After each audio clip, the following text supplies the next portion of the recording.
तस्वीरों में ब्रह्मा जी अकेले क्यों दिखाई देते हैं?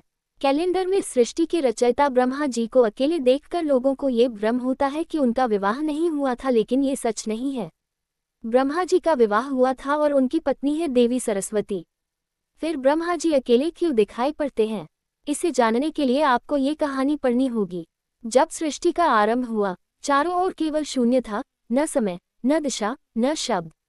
तभी कमल से प्रकट हुए 4 मुखों वाले ब्रह्मा। उन्होंने आंखें खोली पर सृष्टि मौन थी।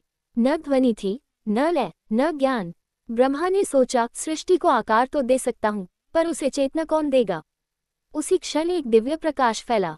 उस प्रकाश से प्रकट हुई एक अद्भुत देवी, श्वेत वस्त्रों में, हाथों में वीणा, मुख पर करुण शांति। वह थी सरस्वती। उनकी वीणा से पहला स्वर निकला और मौन टूट गया। वायु बहने लगी, जल तरंगित हुआ, अग्नि प्रज्वलित हुई, शब्द जन्मे, वेदों की ध्वनि गूंज उठी। ब्रह्मा ने देखा, सृष्टि को रूप मैंने दिया है, पर अर्थ तुमने दिया है। विवाह का निर्णय देवताओं ने कहा, सृष्टि तभी पूर्ण होगी जब सृजन और ज्ञान एक साथ हों। और तब ब्रह्मा और सरस्वती का दिव्य मिलन हुआ। ये केवल विवाह नहीं था, ये रचना और बुद्धि का संगम था। चारों दिशाएं साक्षी बनी। देवताओं ने पुष्प वर्षा की, वीणा की ध्वनि और वेद मंत्रों से आकाश गूंज उठा। चेरी ब्लॉसम, लेकिन कथा यही समाप्त नहीं होती। समय बीता। एक बार ब्रह्मा ने पृथ्वी पर एक महान यज्ञ करने का निश्चय किया। स्थान चुना गया पवित्र पुष्कर। ब्रह्मा मंदिर पुष्कर यज्ञ का शुभ मुहूर्त निकट था। सरस्वती किसी कारणवश विलंब से पहुंच रही थी। ऋषियों ने कहा, मुहूर्त निकल जाएगा।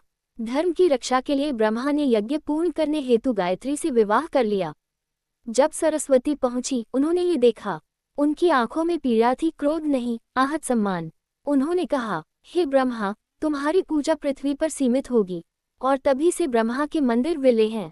इस कथा का गहरा अर्थ, ये केवल विवाह की कहानी नहीं, ये बताती है कि सृजन बिना ज्ञान के अधूरा है, ज्ञान बिना अनुशासन के अपूर्ण है, और सम्मान के बिना संबंध स्थिर नहीं रहते।